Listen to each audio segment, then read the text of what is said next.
সে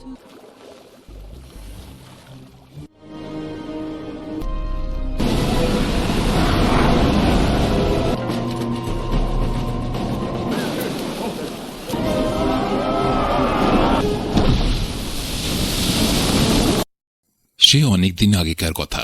আজ থেকে ৩০০ বছর আগে সমুদ্রে অদ্ভুত কিছু জলদস্যু বা ডাকাত ঘুরে বেড়াত।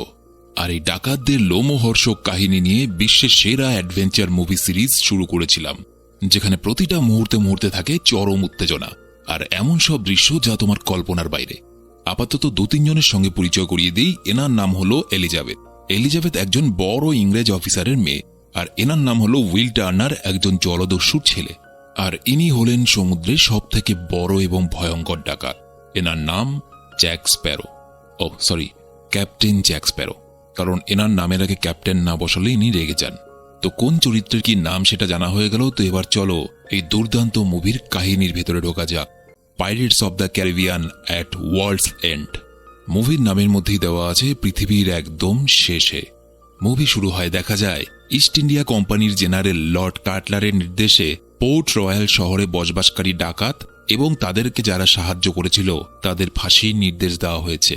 নির্দেশ মেনে এক এক করে ফাঁসির কাজ চলছিল। হঠাৎ একটা ছোট বাচ্চা জলদস্যুদের গান করা শুরু করে এবং সেই বাচ্চাটার দেখা দেখি সেখানে উপস্থিত সমস্ত মানুষ জলদস্যুদের গান করতে শুরু করে। এবং এই মুভি সিরিজের প্রথম মুভিটাতে বলেছিলাম যে এখানকার মানুষদের মতে জলদস্যুদের গান করা নাকি প্রচণ্ড অশুভ। তারা ছুটে আসে সমুদ্র থেকে।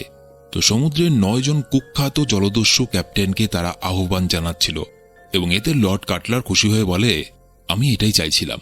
কারণ কাটলার চাইছিল যদি সমস্ত জলদস্যুরা এক জায়গায় চলে আসে তাহলে সমস্ত জলদস্যুদের সে শেষ করে সমুদ্রের মধ্যেও ইস্ট ইন্ডিয়া কোম্পানির আধিপত্য বিস্তার করতে পারবে। এদিকে দেখা যায় এলিজাবেথ, উইল টার্নার এবং ক্যাপ্টেন বারবোসাকে। বারবোসাকে মনে আছে তো? ক্যাপ্টেন বারবোসাও একজন জলদস্যু। তো তারা সিঙ্গাপুরে পৌঁছায়। তারা ক্যাপ্টেন জ্যাক স্প্যারোকে খুঁজতে বেরিয়েছে এবং তারা গিয়ে সাউফ্যাং নামে আরেকজন জলদস্যুর সাথে কথা বলে। সাউফ্যাংয়ের থেকে তারা পৃথিবীর অপর প্রান্তে যাওয়ার একটা মানচিত্র বা ম্যাপ নেবে। এই মানচিত্রের সাহায্যে তারা ক্যাপ্টেন জ্যাক স্প্যারোকে সেখান থেকে বাঁচিয়ে নিয়ে আসবে। বারবোসা সাউফ্যাংয়ের থেকে এসে মানচিত্র চেয়ে বলে, ইস্ট ইন্ডিয়া কোম্পানির হাত থেকে সমস্ত ডাকাতদের বাঁচাতে হলে আমাদের জ্যাককে প্রয়োজন। কারণ জ্যাক স্প্যারো হলো সমুদ্রের কুখ্যাত ৯ জন ডাকাতদের মধ্যে একজন। তাই জ্যাককে ছাড়া আমরা ইস্ট ইন্ডিয়া কোম্পানির সঙ্গে লড়াই করতে পারবো না। তারা যখন সাউফ্যাংয়ের সঙ্গে ডিল ফাইনাল করছিল সেই সময় লর্ড কাটলারের লোকেরা তাদের উপরে আক্রমণ করে। ৩ দলের মধ্যে ভয়ানক লড়াই শুরু হয়ে যায়। কোনোরকমে ইস্ট ইন্ডিয়া কোম্পানির লোকেদের আহত করে উইল টার্নার সাউফ্যাংয়ের সঙ্গে একটা চুক্তি করে, যেখানে সাউফ্যাং তার বিশেষ মানচিত্র এবং জ্যাককে উদ্ধার করার জন্য একটা জাহাজ দিতেও রাজি হয়ে যায়। উইল টার্নার, এলিজাবেথ আর বারবোসা তার দলের লোকেদের নিয়ে বেরিয়ে পড়ে পৃথিবীর অপর প্রান্তের সেই অজানা সফরে। সাথে ছিল ইনি, এনার নাম হলো ডালমা।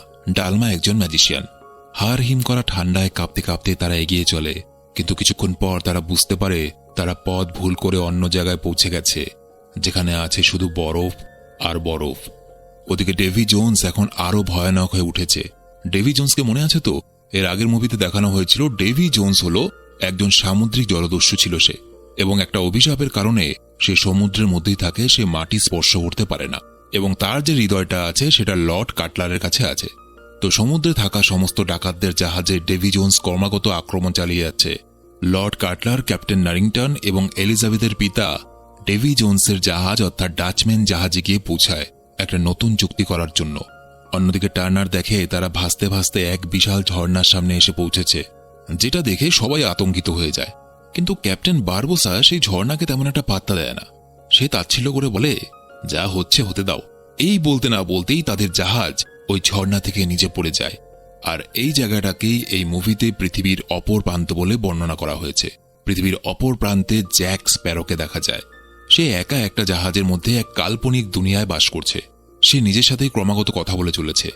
জ্যাক একাই চেষ্টা করে তার জাহাজকে সে জলে টেনে নেওয়াবে, কিন্তু তাতে সে বিফল হয়ে রাগে একটা পাথর ছুঁড়ে মারে। যদিও সেটা পাথর নয়, একটা ভিন্ন প্রজাতির কাকড়া ছিল। তো এই কাকড়ার দলকে কাজে লাগিয়ে সেই কাকড়া দলের সাহায্যে জ্যাক তার ব্ল্যাক পার্ল জাহাজকে সমুদ্রে নিয়ে আসে। এরই মধ্যে ক্যাপ্টেন বারবোসা, এলিজাবেথ এবং উইল টার্নার সেই দ্বীপে এসে পৌঁছায়। আসলে এই ঝর্ণার নিচে ডেভি জোন্সের একটা অভিশপ্ত দ্বীপ ছিল। সবাইকে দেখে জ্যাক ভাবতে থাকে এটা হয়তো তার কল্পনা, কিন্তু সবাই তাকে বুঝিয়ে বলে যে তুমি যা দেখছো ঠিক দেখছো, আমরা তোমাকে এখান থেকে নিয়ে যেতে এসেছি। এলিজাবেথকে দেখে জ্যাক সবাইকে বলে দেয় যে ছলনা করে এলিজাবেথই তাকে ক্যাকারের মুখে ছেড়ে এসেছিল। ক্যাকার অর্থাৎ ডেভি জোন্সের পোষা সেই সামুদ্রিক দানব, এবং সেই ক্যাকারের মুখে পড়েই জ্যাক এই জায়গায় এসে পৌঁছেছিল। এরপর তারা সবাই একসাথে আসল পৃথিবীতে ফেরার জন্য রওনা হয়। রাতের অন্ধকারে তারা দেখে সমুদ্রের জলে আত্মারা ভেসে বেড়াচ্ছে। ডালমা বলে সমুদ্রের দেবী ক্যালিপসো ডেভি জোন্সকে এই আত্মাদের পৃথিবীর এপার থেকে ওপারে নিয়ে যাওয়ার দায়িত্ব দিয়েছিল, কিন্তু ডেভি জোন্স সেই কাজটা সঠিকভাবে করেনি, এবং এই জন্য ডেভি জোন্স সেই সামুদ্রিক দেবীর অভিশাপে আজ দৈত্যে পরিণত হয়েছে। সে একসময় খুব সুন্দর একজন পুরুষ ছিল। এই বলে ডালমা তার গলায় থাকা লকেটটা স্পর্শ করে, আর ঠিক এই লকেটটাই আমরা ডেভি জোন্সের হাতেও দেখেছিলাম। তবে ডালমা আর ডেভি জোন্সের মধ্যে কোনো সম্পর্ক আছে কিনা তা এই মুভিতে দেখানো হয় না, হয়তো পরবর্তী মুভিগুলোতে দেখানো হবে। এরপর দেখা যায় এলিজাবেথের পিতাকে সে ওই আত্মাদের সঙ্গে ভেসে চলেছে, অর্থাৎ এলিজাবেথের পিতাকেও হত্যা করেছে ইংরেজরা। এলিজাবেথের পিতা বলে, আমি ডাচম্যান জাহাজের গোপন সত্যিটা জানতে পেরে গেছিলাম। নিয়ম অনুযায়ী ডাচম্যান জাহাজের ক্যাপ্টেনকে তার হৃদয় শরীর থেকে আলাদা করে রেখে দিতে হয়, আর ডাচম্যান জাহাজের ক্যাপ্টেন হয় সমুদ্রের রাজা। ডাচম্যান জাহাজ সম্বন্ধে গোপন সত্যিগুলো জানার পর ওরা আমাকে শেষ করে দিয়েছে। এলিজাবেথ তার পিতার মৃত্যুতে ভেঙে পড়ে, কারণ সে তো জানত না যে তার পিতাকে মেরে ফেলা হয়েছে। ডাচম্যান জাহাজের যে ক্যাপ্টেন হয় সে হয় সমুদ্রের রাজা। এই কথাটা শোনার পর ক্যাপ্টেন জ্যাক স্প্যারোর মাথার মধ্যে একটা নতুন পরিকল্পনা শুরু হয়, কারণ সে এখন ডাচম্যান জাহাজের ক্যাপ্টেন হতে চাইছে। কারণ জ্যাক স্প্যারোর বরাবরেরই আশা ছিল যে সমুদ্রের মধ্যে সবথেকে বড় জলদস্যু যদি কেউ থাকে সেটা হবে ক্যাপ্টেন জ্যাক স্প্যারো। জ্যাক সমুদ্রে সেই নকশাটা নিয়ে দেখতে থাকে যে কি করে তারা পৃথিবীতে ফিরে আসবে, কারণ অনেকটা সময় ধরে তারা এই সমুদ্রের মধ্যে শুধু গোলক ধাঁধার মতো ঘুরেই বেড়াচ্ছে, সঠিক পথ তারা পাচ্ছে না। নকশা দেখে জ্যাক বুঝতে পারে যে আসল পৃথিবী এই জলের নিচেই আছে, অর্থাৎ জাহাজ উল্টে দিলেই তারা পৃথিবীতে ফিরে আসবে। সবাই মিলে জাহাজের এপার থেকে ওপারে ছোটাছুটি শুরু করে, আর এই দুই বলদ খুঁটির সাথে নিজেদেরকে উল্টো করে বেঁধে নেয়, যাতে জাহাজ উল্টে গেলেও এনারা যাতে সোজাই থাকেন। বোঝো ব্যাপার। কিছুক্ষণ বাদে সবাই আসল পৃথিবীতে ফিরে আসে। তারা নিকটবর্তী একটা দ্বীপে গিয়ে পৌঁছায়, এবং সেখানে দেখা যায় ডেভি জোন্সের পোষা সামুদ্রিক প্রাণী ক্র্যাকার মৃত অবস্থায় পড়ে আছে। জ্যাক এবং বাকি সবাই দ্বীপের মধ্যে প্রবেশ করলেও সাউফ্যাংয়ের লোকেরা চারদিক থেকে তাদের ঘিরে ফেলে। উইল টার্নার সাউফ্যাংকে বলে, তুমি এটা করতে পারো না, তুমি কি ভুলে গেছো আমাদের মধ্যে কি চুক্তি হয়েছিল? সবাই অবাক হয়ে যায়। ক্যাপ্টেন বারবোসা জিজ্ঞেস করে, আমরা কি জানতে পারি যে তোমাদের মধ্যে কিসের চুক্তি হয়েছিল? উইল টার্নার বলে, আমি শুধুমাত্র ব্ল্যাক পার্ল জাহাজকে ফিরে পেতে চেয়েছিলাম। জ্যাক স্প্যারোকে বাঁচানো আমার উদ্দেশ্য ছিল না। আমি ব্ল্যাক পার্ল ফেরত চাই, কারণ আমার পিতাকে যাতে আমি বাঁচাতে পারি, এবং এই জন্য আমি তোমাদের সঙ্গে এই সফরে গিয়েছিলাম। আর এর বদলে আমি সাউফ্যাংকে ইস্ট ইন্ডিয়া কোম্পানি লোকেদের সঙ্গে পরিচয় করিয়ে দিয়েছি। হ্যাঁ, আমি তোমাদের সঙ্গে বিশ্বাসঘাতকতা করেছি। সাউফ্যাং জ্যাক স্প্যারোকে লর্ড কাটলারের কাছে নিয়ে যায়। লর্ড কাটলার জ্যাককে বলে, আমি তোমাকে ছেড়ে দেব, কিন্তু তার বদলে তোমায় কিছু খবর দিতে হবে। আমাকে সেই 9 জন ডাকাতের নাম বলো যারা কিনা সমুদ্রের প্রধান ডাকাত, আর তাদের সঙ্গে ওই কয়েনটার কি সম্পর্ক, আর তারা যে মিটিংটা করবে সেই মিটিংটা কোথায় হবে, এই খবরগুলো যদি তুমি আমাকে দিতে পারো তাহলে আমি তোমাকে ছেড়ে দেব। কারণ একটু আগেই বলেছি লর্ড কাটলার সবগুলো জলদস্যুর ক্যাপ্টেনকে একসাথে মেরে ফেলতে চায়, যাতে ইস্ট ইন্ডিয়া কোম্পানি বা ইংরেজরা সমুদ্রের মধ্যেও নিজেদের ব্যবসা চালাতে পারে। কারণ জলদস্যুরা ইংরেজদের কোনো জাহাজ দেখলেই জলের মধ্যে লুটপাট করে তাদেরকে মেরে জলে ভাসিয়ে দিত। তো লর্ড কাটলার জ্যাক স্প্যারোকে বলে, তোমার জন্য কিন্তু ডেভি জোন্স অপেক্ষা করছে তোমাকে মেরে ফেলার জন্য। তুমি যদি আমাকে খবরগুলো দাও তাহলে পরে আমি তোমাকে ছেড়ে দেব। ওদিকে সাউফ্যাংকে দেখা যায় সে ব্ল্যাক পার্ল জাহাজে কবজা করতে গেলে ইস্ট ইন্ডিয়া কোম্পানি তাকে ওই জাহাজটা দেয় না। তারা সাউফ্যাংয়ের সঙ্গে বিশ্বাসঘাতকতা করে। বারবোসা সাউফ্যাংকে বলে, বিশ্বাসঘাতকতা করা ইস্ট ইন্ডিয়া কোম্পানির কাজ, তাই যদি ভালো চাও তো ওদের সাথ ছেড়ে আমাদের সাথে হাত মেলাও, কারণ আমাদের কাছে আছে সমুদ্রের দেবী ক্লিপসো। তবে সমুদ্রের দেবী ক্লিপসোকে যদি জাগিয়ে তুলতে হয় তাহলে আমাদের 9 জন ক্যাপ্টেনের সাহায্য দরকার। সাউফ্যাং বারবোসাকে সাহায্য করতে রাজি হয়, তবে তার শর্ত ছিল এই সাহায্যের বদলে তার এলিজাবেথকে চাই। সাউফ্যাংয়ের জন্য প্রস্তুত করা হয়। সাউফ্যাং এলিজাবেথকে সমুদ্রের দেবী ক্লিপসো বলে ধরে নিয়েছিল, তাই সে এলিজাবেথের সমস্ত শক্তি তাকে দেওয়ার দাবি করে, কিন্তু এলিজাবেথ এতে রাজি হয় না। এরই মধ্যে ক্যাপ্টেন নারিংটন ডেভি জোন্সের জাহাজ নিয়ে সাউফ্যাংয়ের জাহাজের উপরে আক্রমণ করলে সেখানেই সাউফ্যাংয়ের মৃত্যু হয়। মৃত্যুর আগে সাউফ্যাং এলিজাবেথকে সেই জাহাজের ক্যাপ্টেন বানিয়ে দেয়, এবং তার গলায় থাকা সেই 9 জন জলদস্যুদের একটা অংশ সে এলিজাবেথকে দিয়ে যায়। এলিজাবেথকে বন্দী বানায় নারিংটন। জেলের ভেতরে এলিজাবেথের সঙ্গে পরিচয় হয় ব্রুস ট্যাপ টার্নার অর্থাৎ উইল টার্নারের পিতার সাথে। উইল টার্নারের পিতা বলে, উইল আমাকে বাঁচাতে পারবে না, কারণ উইল যদি ডেভি জোন্সকে হত্যা করে তাহলে ডেভি জোন্সের জায়গায় ডাচম্যান জাহাজের ক্যাপ্টেন হতে হবে উইলকে। 10 বছরে সে একবারই রাঙা যেতে পারবে, এতে উইল তোমার সাথে কিন্তু থাকতে পারবে না। তাই তোমার আর আমার মধ্যে উইলকে যে কোনো একজনকে বেছে নিতে হবে। ওদিকে দেখা যায় উইল টার্নার মৃতদেহ জলে ফেলে কাটলারের লোকেদের ব্ল্যাক পাল জাহাজের সন্ধান দেয়। জ্যাক এটা বুঝতে পেরে কম্পাসের সাথে উইল টার্নারকে ব্ল্যাক পাল জাহাজ থেকে ফেলে দেয়। কম্পাসটা সে দিয়েছিল এই কারণে যাতে উইল ডাচম্যান জাহাজ অব্দি পৌঁছতে পারে। তবে ক্যাপ্টেন জ্যাক স্প্যারো কিন্তু কখনো এমনি এমনি কিছু করেন না। এই কাজের পিছনে নিশ্চয়ই জ্যাকের কোনো অন্য বুদ্ধি বা ষড়যন্ত্র আছে। ওদিকে নারিংটন ডাচম্যান জাহাজ থেকে এলিজাবেথ ও বাকি বন্দীদের মুক্ত করে দেয়, যদিও এর বদলে ডেভি জোন্সের লোকেরা তাকে শেষ করে দেয়। অন্যদিকে উইল টার্নার লর্ড কাটলারের কাছে পৌঁছে যায় যেখানে ডেভি জোন্স ছিল। টার্নার ডেভি জোন্সকে বলে, আপনি কি জানেন এই সমুদ্রের মধ্যে প্রধান 9 জন জলদস্যু মিলে সমুদ্রের দেবী ক্লিপসোকে জাগিয়ে তোলার পরিকল্পনা করছে এবং তারা সবাই মিটিং করে এক জায়গায় পৌঁছে গেছে। ডেভি জোন্স বলে, ক্লিপসো হলো মায়াবী ক্ষমতার অধিকারী, তার ক্ষমতার সাথে জলদস্যুরা পেরে উঠছিল না এবং এই কারণে আমি ক্লিপসোকে বন্দী বানাতে সাহায্য করেছিলাম। টার্নার কাটলারকে বলে, আমি আপনাকে ওই জায়গায় নিয়ে যাব, তবে তার বদলে আমার চাই ব্ল্যাক পাল জাহাজ, যাতে আমি আমার বাবাকে মুক্ত করতে পারি। ওদিকে জলদস্যু ক্যাপ্টেনদের মিটিং শুরু হলে নিজেদের মধ্যে তারা মতবিরোধ করে এবং নিজেদের মধ্যে তারা লড়াই শুরু করে। এলিজাবেথ চিৎকার করে বলে, আমাদের ইস্ট ইন্ডিয়া কোম্পানির বিরুদ্ধে লড়াই করা উচিত। বারবোসা যুদ্ধ ঘোষণা করার জন্য সেই মিটিংয়ের মধ্যে ডেকেছিল জলদস্যুদের নিয়ম যে রক্ষা করে তাকে। এনার নাম ক্যাপ্টেন টিক। ক্যাপ্টেনের সাথে আসে সেই কুকুরটা যাকে আমরা আগের দুটো মুভিতে দেখেছিলাম। খোলা হয় জলদস্যুদের নিয়মের গ্রন্থ, যেখানে সমুদ্রে জলদস্যুদের প্রচুর নিয়ম লেখা আছে যে তারা কোনভাবে চলবে, কোনভাবে না চলবে, কোনটা করা উচিত, কোনটা না করা উচিত। নিয়ম অনুযায়ী টিক বলে, যুদ্ধের জন্য আমাদেরকে একজনকে রাজা নির্বাচন করতে হবে, কারণ রাজা ছাড়া যুদ্ধ অসম্ভব। এবার রাজা কে হবে? সব জলদস্যুরাই নিজেদেরকে রাজা বানাতে চায় এবং সেটার জন্য তাদের মধ্যে আবার চরম অশান্তি শুরু হলে জ্যাক বুদ্ধি করে নিজের নামের বদলে এলিজাবেথের নাম নেয় এবং এই জন্য এলিজাবেথ হয়ে যায় জলদস্যু বা পাইরেটসদের রাজা। এবার এখানে প্রশ্ন আসতে পারে, একটা মেয়েকে রাজা কেন বলা হচ্ছে, রানী কেন নয়? কারণ জলদস্যুদের নিয়ম অনুযায়ী কোনো রানী থাকে না, শুধুমাত্র রাজা থাকে, সে যেই হোক না কেন। পরের দিন সকালে এলিজাবেথের কথায় সমস্ত জলদস্যুরা লর্ড কাটলারের সাথে লড়াইয়ের জন্য প্রস্তুত হয়। মাঝ সমুদ্রের মাঝখানে লর্ড কাটলার, ডেভি জোন্স এবং উইল টার্নার আসে বারবোসা, এলিজাবেথ এবং জ্যাক স্প্যারোর সঙ্গে একটা চুক্তি করতে। কাটলার বলে, জ্যাক তার কথা রেখেছে। জ্যাক বলেছিল সে দস্যুদেরকে আমার সামনে নিয়ে আসবে, আর সেই জন্যই জ্যাক উইল টার্নারকে ওই কম্পাসটা দিয়ে সমুদ্রের জলে ফেলে দিয়েছিল।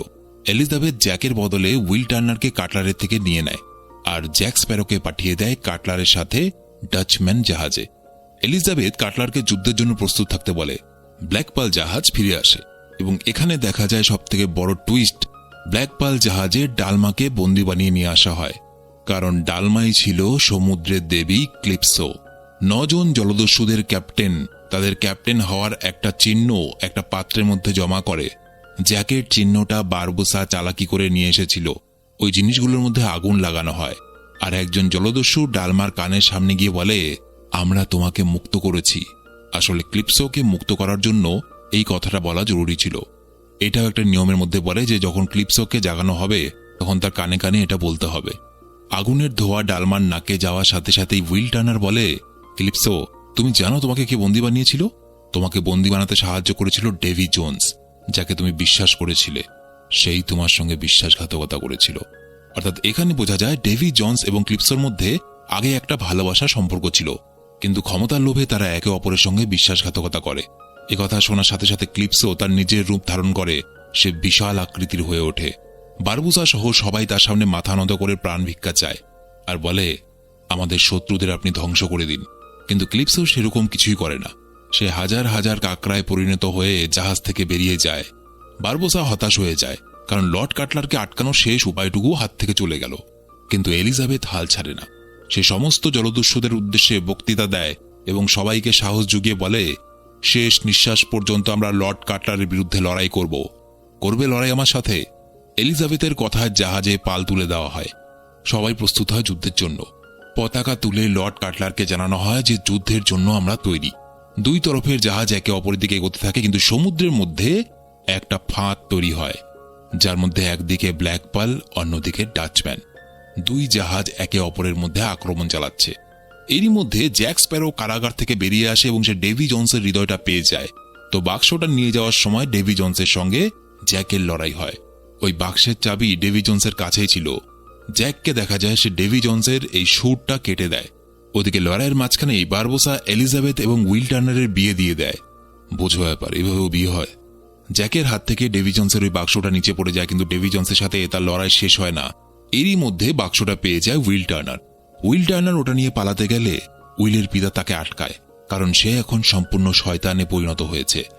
লড়াইয়ের এক পর্যায়ে উইল তার পিতাকেও বন্দী বানিয়ে ফেলে, কিন্তু সেখানে ডেভি জোন্স চলে আসে। সে এলিজাবেথকে মারতে গেলে উইল পেছন থেকে ডেভি জোন্সের বুকে তলোয়ার ঢুকিয়ে দেয়, কিন্তু ডেভি জোন্স ছিল অমর। শুধু ওই হৃদয়ের মাধ্যমেই তাকে মারা যাবে, যে হৃদয়টা ওই বাক্সের মধ্যে আছে। ডেভি জোন্স উইলকে মারতে গেলে জ্যাক ডেভি জোন্সের হৃদয়টা হাতে নিয়ে বলে, এবার তোমার কি হবে ডেভি জোন্স? বলো তো, তোমায় শেষ করে দিই নাকি তোমায় ছেড়ে দেব? জ্যাকের হাতে হৃদয়টা দেখে ডেভি জোন্স রাগে উইলের বুকে তলোয়ার ঢুকিয়ে দেয়। জ্যাক উইলকে রক্ষা করার জন্য তার নিজের হাত দিয়েই ডেভি জোন্সের হৃদয়টা নষ্ট করে দেয়। কিন্তু আসল কারণ ছিল অন্য, কারণ যেই ডেভি জোন্সকে শেষ করতে পারবে সেই অমরত্ব পাবে। তাই জ্যাক নিজের বদলে উইল টার্নারকে বাঁচায়। হৃদয়ে আঘাতের সাথে সাথেই ডেভি জোন্স কিন্তু মৃত্যুবরণ করে, আর জলের তলায় তলিয়ে যায় ডাচম্যান জাহাজ। জ্যাক স্প্যারো এলিজাবেথকে নিয়ে প্যারাশুটের মাধ্যমে ডাচম্যান জাহাজ ছেড়ে ব্ল্যাকপাল জাহাজে চলে আসে।